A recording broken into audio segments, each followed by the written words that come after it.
냄새난다고 병원에서 쫓겨난 할머니. 다음날 병원은 뒤집어지고 마는데 병원 로비 한복판에서 들려온 차가운 목소리. 냄새 나니까 좀 나가세요. 그 말 한마디에 늙은 할머니는 환자가 아닌 불청객이 되었고 눈물로 병원을 떠난 그날 이후 병원은 발칵 뒤집어지고 말았습니다. 구독 버튼을 눌러주세요. 금빛 행운과 함께 감동적인 이야기를 들려드릴게요. 사연 시작합니다. 늦가을 찬바람이 병원 앞 은행나무 잎을 흩날리던 어느 오후 박부님 할머니는 무릎을 감싸며 천천히 택시에서 내렸습니다. 78세의 나이에도 허리는 곧았지만 며칠 전부터 시작된 무릎 통증 때문에 걸음걸이가 평소보다 조심스러웠어요. 병원 앞에서 세워주세요. 고맙습니다. 택시기사에게 인사를 하며 내린 부님 할머니는 병원 입구를 바라보았어요. 아들 민호에게 함께 가자고 했지만 바쁘다며 혼자 가라고 했던 게 조금 서운했습니다. 민호도 여기서 일하는데 왜 그렇게 바쁘다고 하는지. 병원 로비에 들어서자 화려한 대리석 바닥과 높은 천장이 눈에 들어왔어요. 벽면에는 최첨단 의료 장비 속의 패널들이 가득했고 마치 고급 호텔 같은 분위기였습니다. 하지만 그 웅장함 속에서 부님 할머니의 낡은 한복 저고리와 때 묻은 운동화는 유난히 초라해 보였어요. 접수창구로 향하는 길에 부님 할머니는 벽에 걸린 오래된 액자 하나에 시선이 멈췄습니다. 개원 30주년 기념이라고 적힌 사진 속에는 젊은 남녀 의사 2명이 환하게 웃고 있었어요. 저 여자 의사가 뭔가 낯익은데. 사진 속 젊은 여자 의사의 얼굴을 바라보며 부님 할머니는 묘한 기시감을 느꼈어요.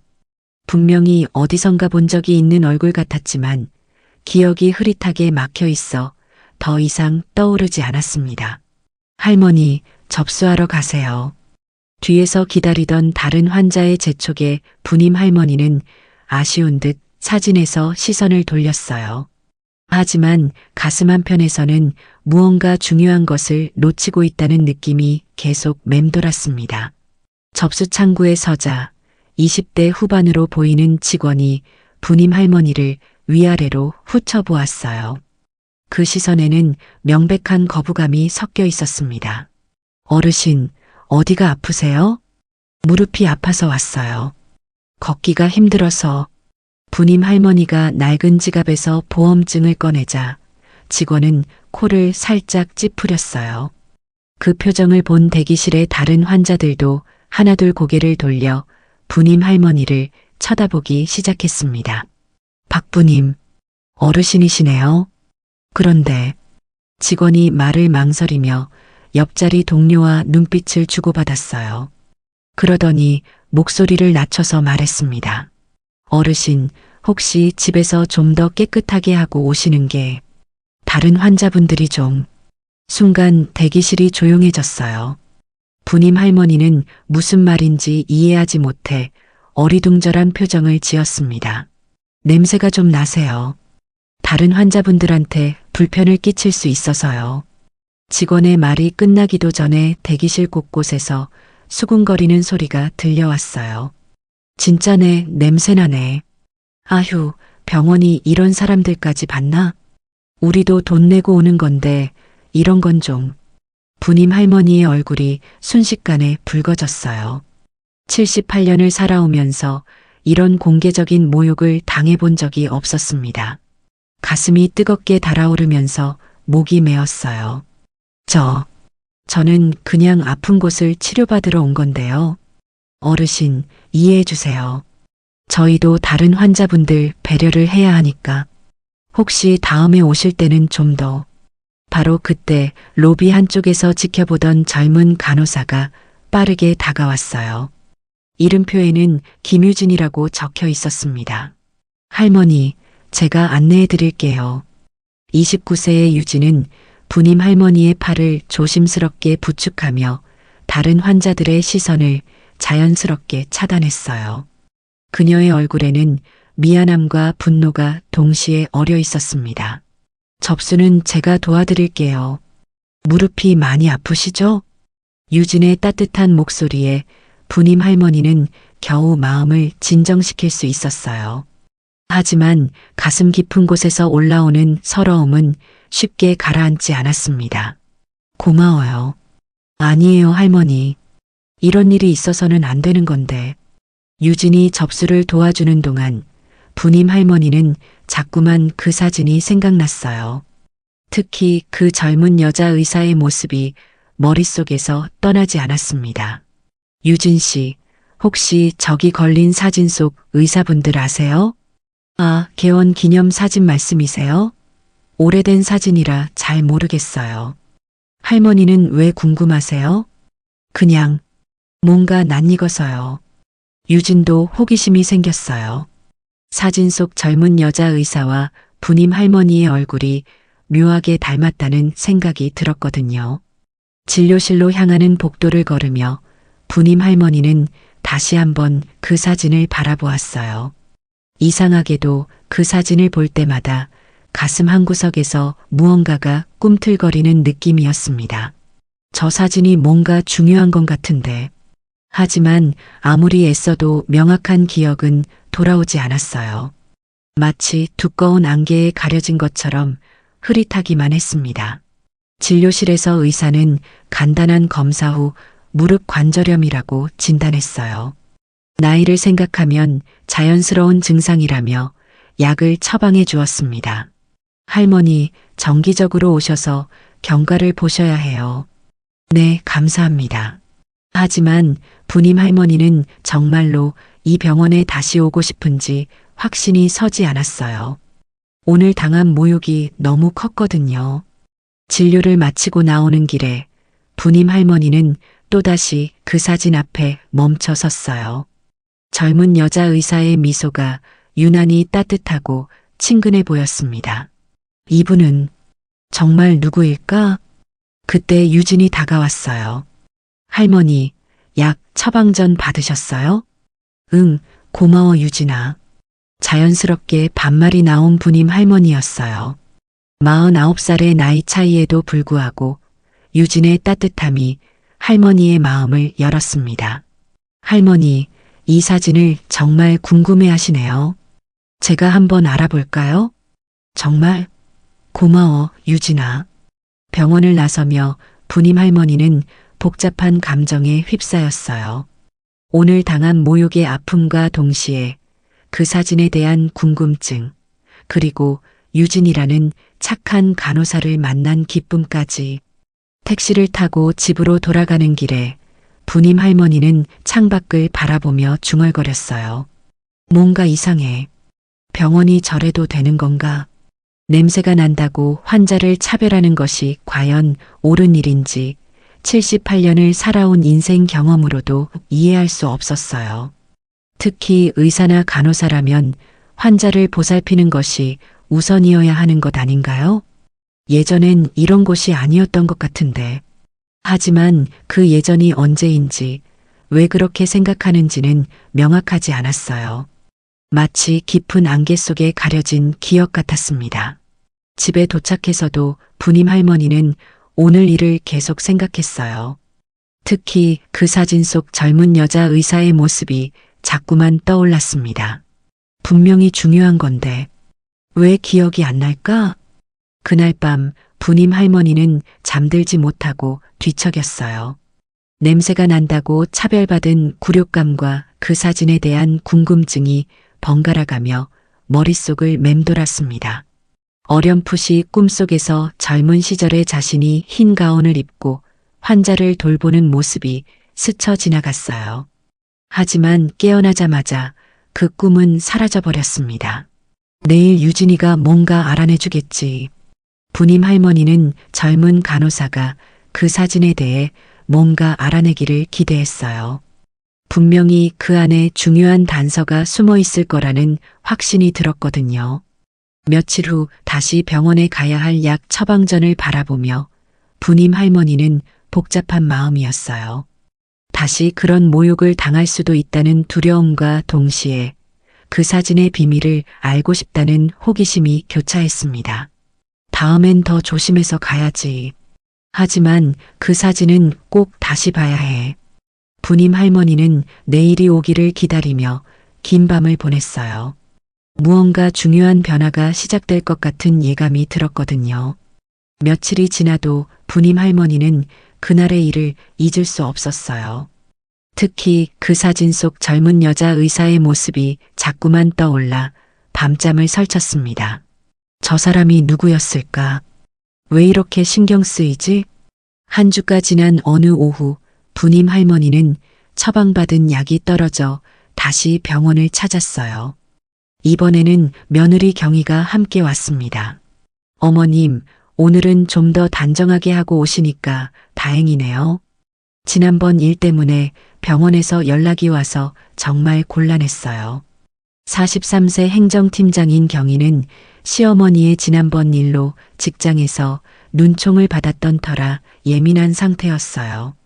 경희야, 연락이 왔다고? 무슨 연락? 어머님이 냄새 때문에 민원이 들어왔다고. 제가 행정팀장이라서 처리해야 했어요. 부님 할머니는 며느리가 자신 때문에 직장에서 곤란을 겪었다는 사실에 미안함을 느꼈어요. 하지만 동시에 서러움도 밀려왔습니다. 미안해, 경희야. 몰랐어. 괜찮아요. 앞으로는 제가 더 신경 써드릴게요. 병원 직원들 눈도 있고 하니까요. 경희의 차가운 배려에 부님 할머니는 더 이상 말을 잇지 못했어요. 함께 병원 로비에 들어서자 부님 할머니는 곧장 그 사진이 걸린 곳으로 향했습니다. 이상해. 분명히 저 얼굴을 어디선가. 사진을 유심히 바라보는 부님 할머니를 보며 경희의 표정이 순간 굳어졌어요. 하지만 곧 어색한 미소를 지으며 말했습니다. 어머님, 뭘 그렇게 보세요? 그냥 옛날 의사분들이에요. 이 젊은 여자 의사가 누구인지 궁금해서 뭔가 낯익거든. 별로 중요하지 않은 분이에요. 예전에 잠깐 계셨던 분이고요. 경희가 성급하게 대답하는 모습을 보며 부님 할머니는 뭔가 이상하다고 느꼈어요. 왜 며느리가 그렇게 서둘러 대답하려고 하는 걸까요? 바로 그때 지난번에 간호사 유진이 멀리서 손을 흔들며 다가왔어요. 할머니, 또 오셨네요. 무릎은 어떠세요? 유진아, 반가워. 약이 잘 듣더라고. 부님 할머니가 유진을 보며 환하게 웃었어요. 젊은 간호사의 따뜻한 마음씨가 할머니에게는 큰 위로였습니다. 경희는 시어머니와 간호사가 친근하게 대화하는 모습을 지켜보며 복잡한 기분이었어요. 병원 직원으로서는 환자와의 적절한 거리 유지가 필요하다고 생각했거든요. 어머님, 진료 시간 놓치실 것 같은데요. 괜찮아, 경희야. 유진이와 잠깐 이야기할 게 있어서. 유진은 경희가 부님 할머니의 며느리라는 걸 알고 있었지만 행정팀장으로서의 그녀와는 업무상으로만 접촉해왔기 때문에 이런 가족적인 상황이 조금 어색했어요. 이 팀장님, 안녕하세요. 안녕하세요, 김 간호사님. 두 사람 사이에 공식적인 인사를 듣고 있던 부님 할머니는 뭔가 이상하다고 느꼈어요. 너희 둘이 아는 사이야? 유진 간호사는 업무를 정말 성실하게 하시는 분이에요. 경희의 말에는 미묘한 견제의 뉘앙스가 섞여 있었어요. 시어머니와 병원 직원이 너무 친해지는 것을 경계하고 있었거든요. 할머니, 지난번에 말씀하신 그 사진 말이에요. 제가 좀 알아봤는데요. 부님 할머니의 눈이 반짝였어요. 정말? 뭘 알아냈어? 경희의 얼굴이 순간 긴장으로 굳어졌습니다. 하지만 유진은 그런 기색을 눈치채지 못한 채 계속 말했어요. 자료실에서 옛날 신문 기사를 찾아봤는데 그 사진이 이 병원 개원 당시 사진이더라고요. 30년 전쯤이요. 30년 전. 그럼 1990년대 초? 네, 맞아요. 그런데 이상한 게 그때 신문 기사에는 창립자 이름이 2명 나와 있었어요. 경희가 갑자기 끼어들었습니다. 김 간호사님, 그런 오래된 자료를 함부로 뒤지시면 안 되죠. 업무와 관련 없는 일에 시간을 쓰시는 것도. 죄송해요, 이 팀장님. 개인 시간에 한 거예요. 유진이 당황하며 대답했지만 부님 할머니에게는 계속 이야기해주고 싶었어요. 할머니, 박부님, 이소영. 이렇게 두 분 이름이 나와 있었어요. 그런데 할머니 성함이 박부님이시잖아요. 부님 할머니는 자신의 이름이 나왔다는 말에 깜짝 놀랐어요. 내 이름이? 정말? 네, 정말 신기한 우연이에요. 할머니와 같은 이름의 의사분이 이 병원을 세우셨나 봐요. 경희의 얼굴이 창백해졌어요. 하지만 애써 평정을 유지하며 말했습니다. 그냥 동명이인이겠죠. 흔한 이름이니까요. 어머님, 정말 진료 시간 놓쳐요. 경희야, 조금만 더. 유진아, 그 이소영이라는 분은 누구야? 경희가 재빨리 말을 가로막으려 했지만 유진이 먼저 대답했어요. 기사에는 자세히 안 나와 있었는데 같이 병원을 창립하신 분 같아요. 부님 할머니는 혼란스러웠어요. 자신과 같은 이름의 의사가 이 병원을 세웠다니, 그것도 30년 전에. 뭔가 이상해. 왜 내 이름과 같을까? 진료를 기다리는 동안 부님 할머니는 로비에서 또 다른 충격적인 광경을 목격했어요. 80대 할아버지가 지팡이를 짚고 들어왔는데 접수 직원이 대놓고 거절하는 모습이었습니다. 할아버지, 저희 병원은 예약제라서 다른 곳으로 가시는 게 좋을 것 같은데요. 하지만 응급실도 있다고 들었는데요. 가슴이 너무 아파서 큰 병원 응급실로 가시는 게 나을 거예요. 저희는 시설이 좀. 할아버지가 실망한 채 돌아서는 모습을 보며 부님 할머니의 가슴에 뜨거운 분노가 치밀어 올랐어요. 동시에 VIP 환자로 보이는 양복 입은 중년 남자가 들어오자 직원들이 극진히 모시는 모습이 대조적으로 보였습니다. 박 회장님, 어서 오세요. 바로 안내해 드릴게요. 원장님께서 직접 기다리고 계세요. 부님 할머니는 그 광경을 보며 무언가 잘못되었다고 확신했어요. 환자는 모두 평등해야 하는 게 아닌가요? 이상해. 병원이 이래도 되는 건가? 그때 부님 할머니의 마음속에서 오래된 기억의 파편이 스쳐 지나갔어요. 흰 가운을 입은 자신이 환자들을 돌보며 말하는 모습이었습니다. 환자에게는 돈이 많고 적음이 중요한 게 아니야. 아픈 사람을 낫게 해주는 게 의사의 역할이지. 하지만 그 기억은 순식간에 사라져버렸어요. 마치 물 위에 떠오른 거품처럼 잡을 수 없었습니다. 어머님, 진료 시간이에요. 경희의 재촉에 못 이겨 진료실로 들어갔지만 부님 할머니의 마음은 복잡했어요. 자신과 같은 이름의 의사, 환자 차별, 그리고 스쳐 지나간 기억의 파편까지. 진료를 마치고 나오니 유진이 기다리고 있었어요. 할머니, 제가 더 알아볼게요. 그 박부님 의사분에 대해서요. 정말 고마워, 유진아. 나도 왜 그렇게 궁금한지 모르겠어. 경희가 불편한 표정으로 끼어들었습니다. 김 간호사님, 업무에 지장이 없는 선에서 해주세요. 그리고 어머님도 너무 깊이 관여하지 마세요. 왜 그래, 경희야? 그냥 궁금해서 그러는 건데. 병원에는 병원 나름의 규칙이 있어요.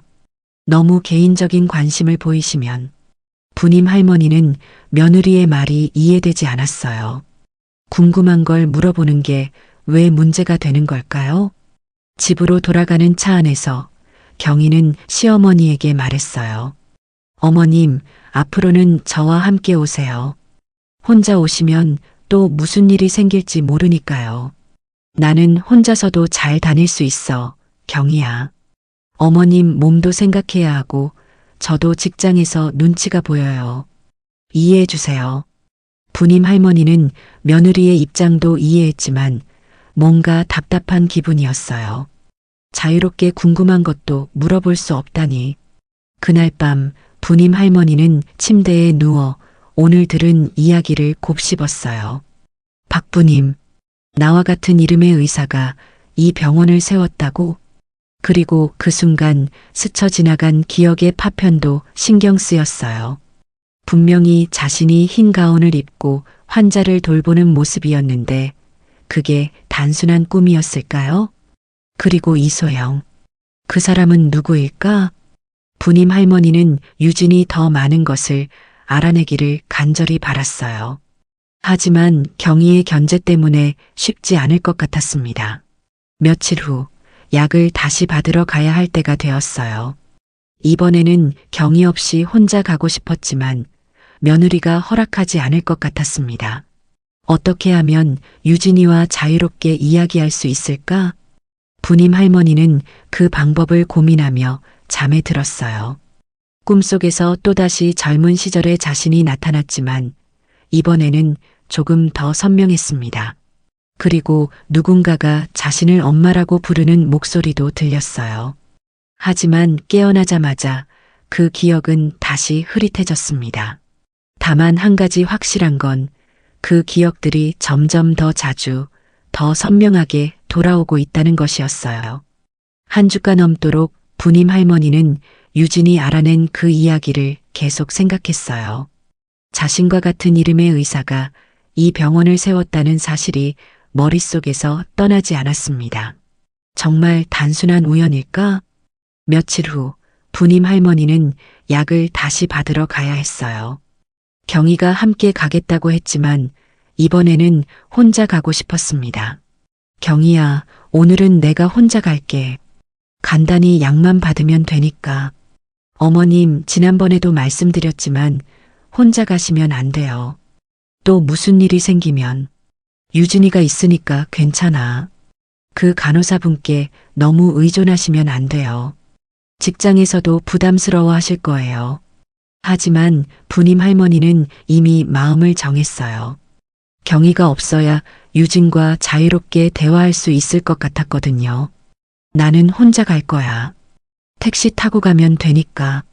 결국 경희는 시어머니를 말릴 수 없었어요. 다만 병원에 미리 연락해서 특별히 신경 써달라고 부탁했습니다. 병원에 도착한 부님 할머니는 곧장 유진을 찾았습니다.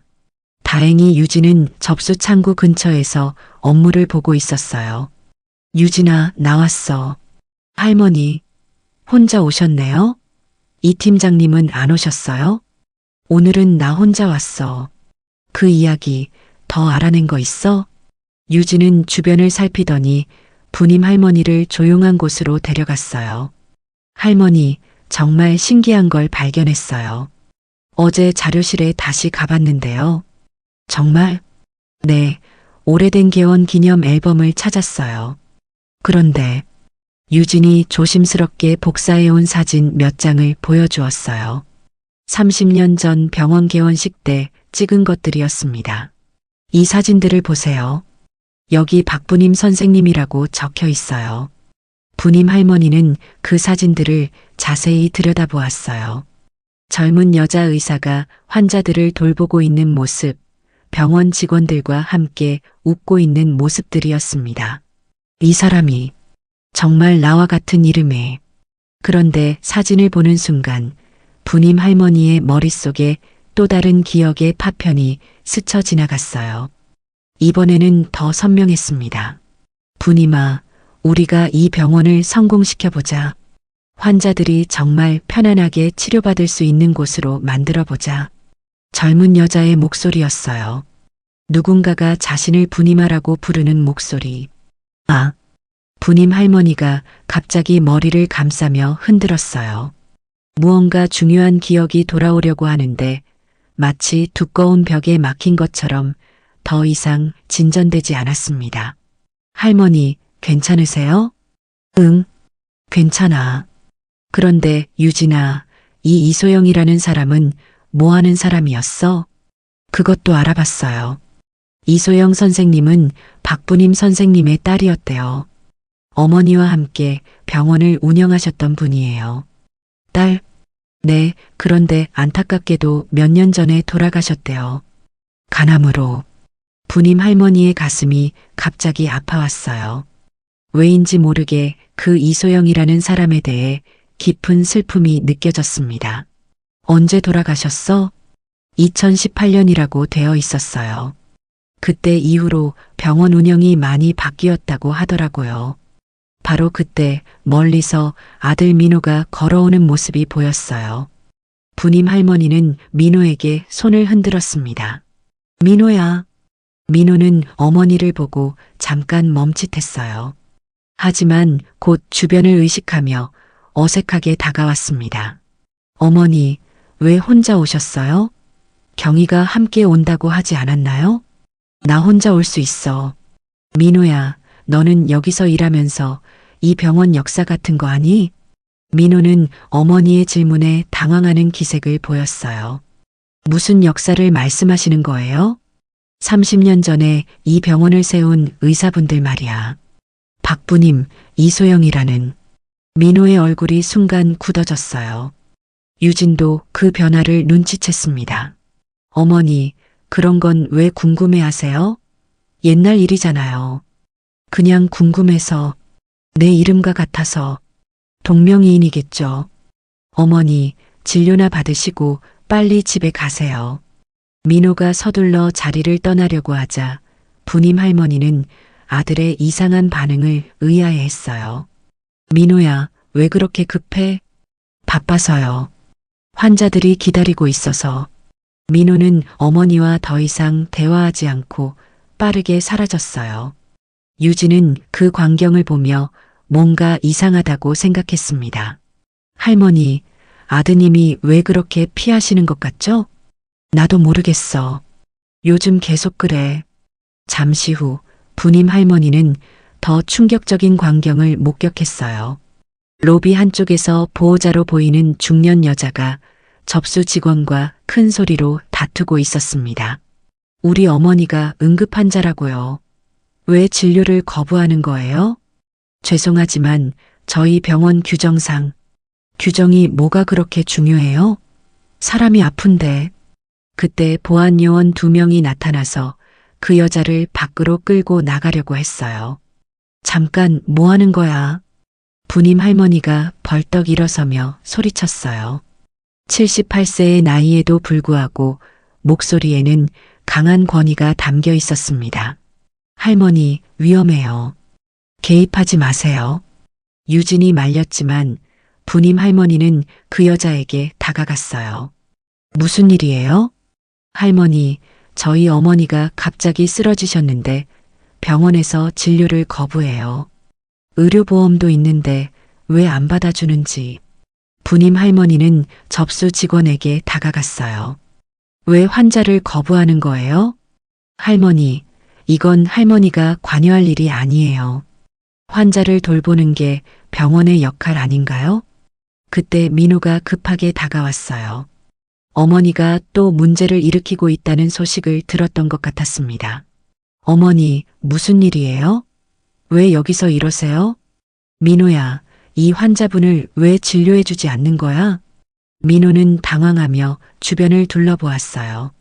다른 직원들과 환자들이 모두 지켜보고 있었습니다. 어머니, 병원에는 병원 나름의 사정이 있어요.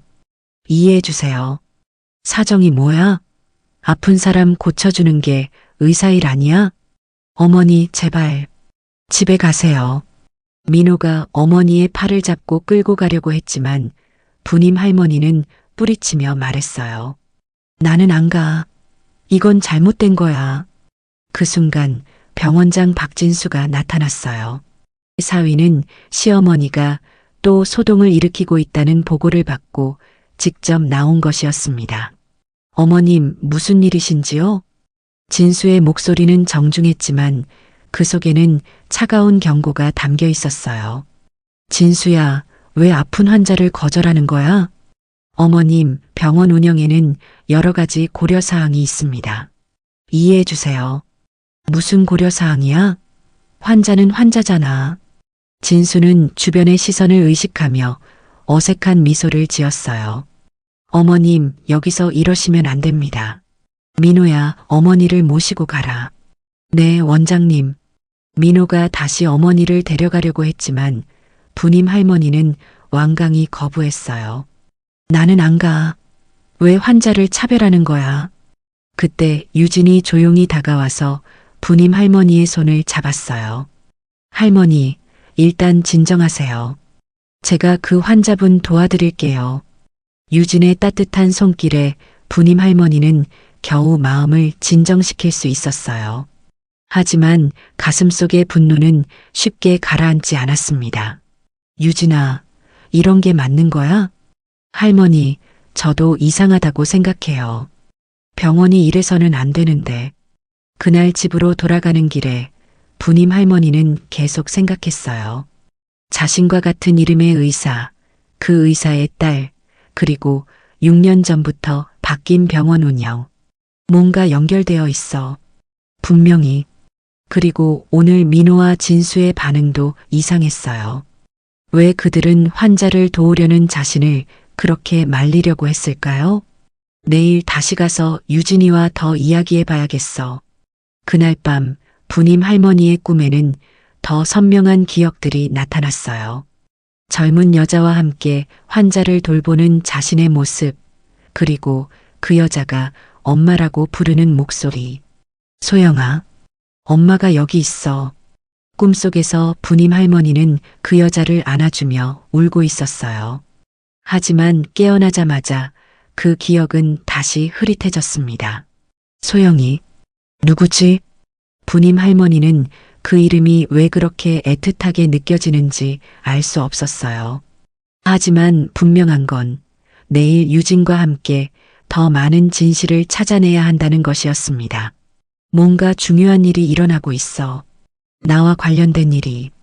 부님 할머니는 점점 강해지는 확신을 안고 잠에 들었어요. 잃어버린 기억들이 조금씩 돌아오고 있다는 느낌이 들었거든요. 두어 주 후 부님 할머니는 매일같이 그 꿈을 꾸었어요. 젊은 여자와 함께 환자를 돌보는 모습, 그리고 그 여자가 엄마라고 부르는 목소리가 조금씩 선명해졌습니다. 뭔가 중요한 기억인 것 같은데 왜 확실하지 않을까? 하지만 깨어나면 여전히 흐릿했어요. 단지 가슴 한편에서 무언가 잃어버린 것에 대한 아련함만 남을 뿐이었습니다. 오늘은 정기 검진을 받으러 병원에 가야 했어요. 경희가 중요한 회의가 있어서 함께 갈 수 없다고 했습니다. 혼자 조심해서 다녀오세요, 어머님. 혹시 모르니까 유진 간호사님께 미리 말씀드려 놨어요. 부님 할머니는 며느리가 유진에게 미리 연락했다는 게 조금 의외였어요. 평소에는 그렇게 신경 써주지 않았거든요. 병원에 도착한 부님 할머니를 유진이 반갑게 맞아주었어요. 할머니, 오늘은 이 팀장님이 미리 연락 주셔서 제가 특별히 도와드리라고 하셨어요. 그래, 경희가 그랬어? 네, 어떤 일이 있어도 할머니가 혼자 돌아다니시면 안 된다고 하시더라고요. 부님 할머니는 그 말에 뭔가 이상함을 느꼈어요. 마치 자신을 감시하라는 뜻처럼 들렸거든요. 유진아, 지난번에 이야기했던 그 병원 역사 말이야. 할머니, 그 이야기는 잠깐만요. 유진이 주변을 살피더니 조용한 목소리로 말했어요. 사실 제가 더 알아본 게 있어요. 그런데 여기서는 말하기가. 왜? 무슨 문제라도 있어? 이 팀장님이 다른 직원들에게 할머니와 그런 이야기 하지 말라고 하셨대요. 부님 할머니는 깜짝 놀랐어요. 경희가 왜 그런 말을? 할머니가 혼란스러워 하실 수 있다고. 그래서 모든 직원이 조심하라고 공지가 내려왔어요. 부님 할머니는 점점 의심스러워졌어요. 왜 며느리가 그렇게까지 막으려고 하는 걸까요? 진료를 기다리는 동안 부님 할머니는 우연히 충격적인 장면을 목격했어요. 한 환자 가족이 접수 직원과 실랑이를 벌이고 있었습니다. 우리 아버지가 응급 환자라고요. 왜 진료를 거부하는 거예요? 죄송합니다만 현재 응급실이 포화 상태라서. 하지만 아까 들어온 분들은 바로 받아주시던데요. 그분들은 특별한 경우고요. 부님 할머니는 그 특별한 경우가 무엇인지 알 것 같았어요. 고급 양복을 입고 비싼 차를 타고 온 환자들이었거든요. 그때 접수 직원이 동료에게 작은 목소리로 말하는 것이 들렸어요. 이런 환자들은 3등급으로 분류해서 대기시켜. 3등급이요? 응, 새로 만든 기준 있잖아. 외모하고 경제력 보고 판단하는 거. 부님 할머니는 그 대화를 듣고 충격을 받았어요. 환자를 등급으로 나누다니 이런 일이 정말 일어나고 있는 건가요? 유진아, 방금 들었어? 환자 등급이라니. 유진도 그 대화를 들었는지 표정이 어두워졌어요. 할머니, 사실 저도 그 기준표를 본 적이 있어요. 정말? 네, 며칠 전에 프린터기에서 우연히. 그런데 그걸 본 후로 계속 마음이 불편해요. 부님 할머니는 유진의 말에 가슴이 답답해졌어요. 그런 기준으로 환자를 차별하는 게 맞는 거야? 아니에요, 할머니. 절대 맞지 않아요. 환자는 모두 평등하게 대해야 하는 거잖아요. 그때 부님 할머니의 머릿속에 또 다른 기억의 파편이 스쳐 지나갔어요. 의사에게 가장 중요한 건 환자를 차별하지 않는 마음이야. 누군가의 목소리였어요. 젊은 시절 자신의 목소리 같기도 했고 다른 누군가의 목소리 같기도 했습니다.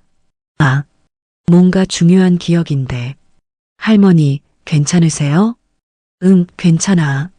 그런데 유진아, 혹시 이 병원이 예전에 다른 이름이었다는 거 들어본 적 있어? 유진은 주변을 살피더니 조용히 말했어요. 할머니, 실은 어제 홍보팀 박 간호사님께서 그런 말씀을 하시더라고요. 뭐라고? 15년 전까지만 해도 이 병원이 개인 의원이었다고. 그때는 지금보다 훨씬 작았고 환자들을 정말 가족처럼 돌봐줬다고 하시더라고요. 부님 할머니는 그 말에 가슴이 두근거렸어요. 개인 의원? 누가 운영했대? 자세히는 모르겠지만 나이 드신 여자 의사분이셨다고. 그분이 정말 훌륭하셨다고 하시더라고요.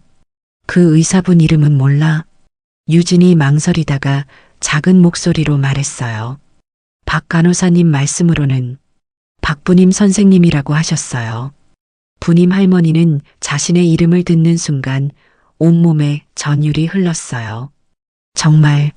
정말로 나와 같은 이름이네. 네, 정말 신기한 우연이죠? 그런데 그분이 어떻게 되셨는지는 아무도 모른다고 해요. 그때 진료실에서 부님 할머니를 부르는 소리가 들렸어요. 박부님 할머니, 진료실로 들어오세요. 진료를 받는 동안에도 부님 할머니의 머릿속은 복잡했어요. 자신과 같은 이름의 의사, 환자 차별 시스템, 그리고 점점 선명해지는 기억의 파편들. 뭔가 연결되어 있어. 분명히. 진료를 마치고 나오니 유진이 기다리고 있었어요. 할머니, 더 알아볼까요? 그 박부님 선생님에 대해서요. 정말? 고마워, 유진아. 하지만 이 팀장님이 알면 안 될 것 같아요. 다른 직원들한테도 함구령이 내려져 있거든요. 부님 할머니는 며느리가 왜 그렇게까지 막으려고 하는지 더욱 궁금해졌어요. 유진아, 경희가 왜 그렇게 말렸을까? 잘 모르겠어요. 하지만 뭔가 숨기고 싶어 하는 것 같아요. 집으로 돌아가는 택시 안에서 부님 할머니는 오늘 일을 정리해 봤어요. 환자 차별 시스템, 자신과 같은 이름의 의사, 그리고 며느리의 수상한 행동들. 내일은 경희 없이 혼자 가봐야겠어. 그날 밤 부님 할머니는 꿈에서 더 많은 것을 보았어요. 하지만 여전히 조각조각 흩어진 퍼즐 같았습니다. 다만 한 가지 확실한 건 그 꿈들이 단순한 상상이 아니라는 느낌이었어요. 내일은 더 많은 걸 알아낼 수 있을까? 부님 할머니는 그런 기대감을 안고 잠에 들었어요. 한 달여 지나면서 부님 할머니의 꿈은 점점 더 생생해졌어요. 하지만 여전히 완전한 그림을 그릴 수는 없었습니다. 마치 천 조각으로 찢어진 사진을 맞추려는 것 같았어요. 오늘은 꼭 더 많은 걸 알아내야 해. 이번에는 정말로 혼자 병원에 가기로 했어요. 경희에게는 단순히 약만 받으러 간다고 했습니다. 어머님, 정말 혼자 가셔도 되겠어요? 괜찮아, 경희야. 유진이가 도와줄 거야. 그래도 혹시 모르니까 제가 미리 연락해 둘게요. 부님 할머니는 며느리가 또 무슨 지시를 내릴까봐 걱정했지만 이미 마음을 정했어요. 병원에 도착하자 유진이 조금 긴장한 표정으로 맞아주었어요. 할머니, 오늘도 혼자 오셨네요. 유진아, 뭔가 이상해 보여. 무슨 일 있어? 사실 어제 이 팀장님께서 다시 주의를 주셨어요. 할머니와 개인적인 이야기 하지 말라고. 부님 할머니는 며느리의 끈질긴 방해에 화가 났어요. 왜 경희가 그렇게까지 하는 걸까? 잘 모르겠어요. 하지만 뭔가 숨기려는 것 같아요. 그때 복도 끝에서 익숙한 모습이 보였어요. 아들 민호가 다른 의사들과 이야기하고 있었습니다. 부님 할머니는 민호에게 다가가려고 했어요. 민호야. 하지만 민호는 어머니를 보자마자 당황하며 다른 쪽으로 피해버렸어요. 마치 모르는 사람인 것처럼 말이에요. 또 피하네. 왜 그럴까? 유진도 그 광경을 보며 이상하다고 생각했어요. 할머니, 아드님이 왜 그렇게 피하시는 것 같죠? 나도 모르겠어. 몇 년 전부터 계속 그래. 몇 년 전부터요? 응.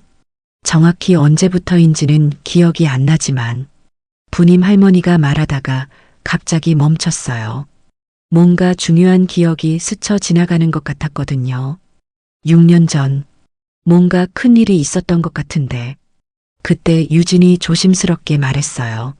할머니, 혹시 6년 전에 무슨 일이 있으셨나요? 잘 모르겠어. 그때부터 기억이 흐릿해졌어. 6년 전이면 2018년이네요. 부님 할머니는 그 해가 왜 중요한지 알 수 없었지만 가슴 한편이 답답해졌어요. 잠시 후 부님 할머니는 병원 복도에서 우연히 충격적인 대화를 들었어요. 두 직원이 조용히 이야기하고 있었습니다. 요즘 VIP 환자들 관리 어때? 잘 되고 있어. 일반 환자들은 최대한 다른 병원으로 돌리고 있고 원장님이 수익성 때문에 민감하니까 조심해야 해. 그러게. 예전 원장 때와는 완전히 달라졌지. 예전 원장? 응, 그 할머니 말이야. 박부님 원장. 아, 이런 이야기하면 안 되는데. 부님 할머니는 자신의 이름이 나오자 심장이 뛰기 시작했어요. 유진아, 방금 들었어? 네. 박부님 원장이라고. 내가 원장이었다고? 유진도 놀란 표정이었어요. 할머니, 혹시 정말로. 그때 부님 할머니의 머릿속에 또 다른 기억이 스쳐 지나갔어요. 자신이 흰 가운을 입고 의사들과 회의하는 모습, 그리고 환자들을 돌보는 모습. 아, 맞아. 나는 의사였어. 하지만 여전히 완전하지 않았어요. 조각조각 흩어진 기억들이 맞춰지지 않았습니다. 유진아, 나 좀 도와줘. 내가 누구인지 알고 싶어. 할머니. 하지만 이 팀장님이 경희 말고 나를 도와줘. 제발. 유진은 망설이다가 결심한 듯 고개를 끄덕였어요. 알겠어요, 할머니. 제가 더 알아볼게요. 그때 갑자기 경희가 나타났어요. 회의가 일찍 끝났다고 했습니다. 어머님, 여기서 뭐 하세요? 그냥 진료 기다리고 있었어. 경희는 시어머니와 유진이 함께 있는 모습을 보고 또 불편해했어요. 김 간호사님, 제가 말씀드렸잖아요. 어머님과 개인적인 대화는. 죄송해요, 이 팀장님. 그냥 안부 인사만. 앞으로는 업무에만 집중해 주세요. 부님 할머니는 며느리의 차가운 태도가 이해되지 않았어요. 경희야, 왜 그렇게 유진이를 싫어해? 싫어하는 게 아니에요. 병원에는 규칙이 있다고요. 진료를 받는 동안 부님 할머니는 의사에게 물어봤어요. 선생님, 이 병원에 박부님이라는 의사가 있었다고 들었는데 의사는 당황하는 기색을 보였어요. 아, 그건 모르겠는데요. 6년 전쯤에 계셨다고 하던데. 죄송합니다. 그런 분은 의사도 뭔가 숨기는 것 같았어요. 마치 금기어라도 되는 것처럼 말이에요. 진료를 마치고 나오니 유진이 기다리고 있었어요. 할머니, 제가 조심스럽게 더 알아볼게요.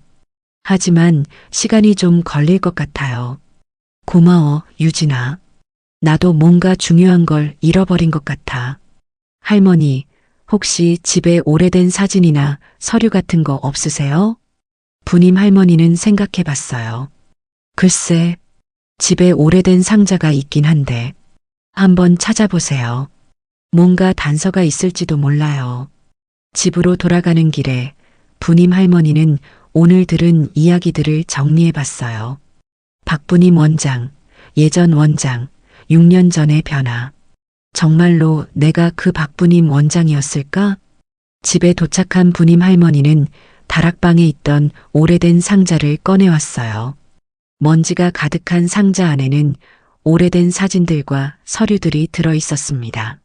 이게 뭐지? 사진 한 장을 꺼내보니 젊은 시절의 자신이 흰 가운을 입고 환자를 돌보는 모습이었어요. 그리고 옆에는 젊은 여자가 함께 서 있었습니다. 이 사람이 소영이? 사진 뒷면에는 1995년 부님 의원 개원식 박부님 이소영이라고 적혀 있었어요.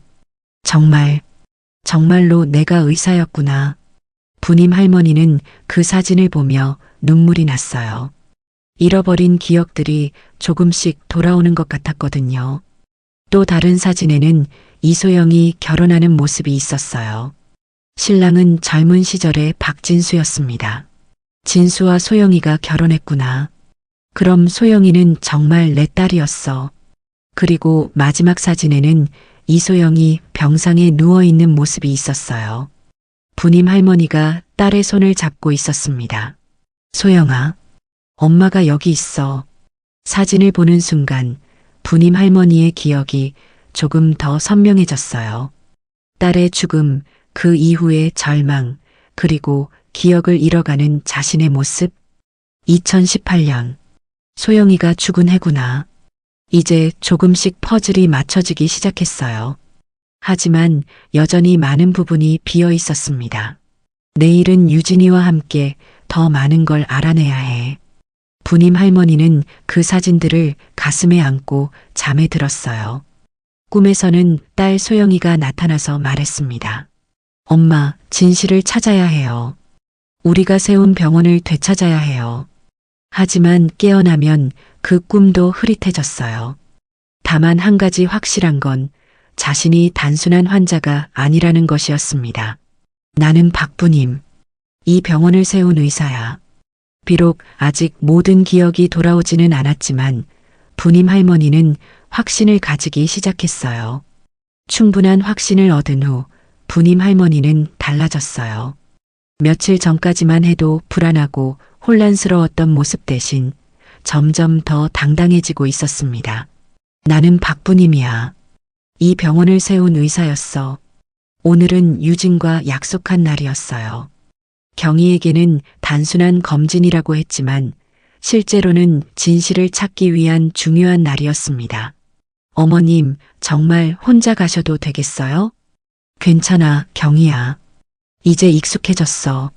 경희는 시어머니의 변화된 모습을 보며 약간 불안해했어요. 예전처럼 위축되지 않고 오히려 자신감이 생긴 것 같았거든요. 혹시 모르니까 일찍 오세요. 너무 오래 계시면. 왜? 내가 오래 있으면 안 되는 이유라도 있어? 부님 할머니의 날카로운 질문에 경희는 당황했어요. 그런 게 아니라 어머님 몸이 피곤하실까봐. 나는 괜찮아. 걱정하지 마. 병원에 도착한 부님 할머니를 유진이 반갑게 맞아주었어요. 할머니, 오늘 뭔가 다르게 보이세요. 표정이 밝아지셨어요. 유진아, 나 많이 생각해봤어. 그리고 집에서 중요한 걸 찾았어.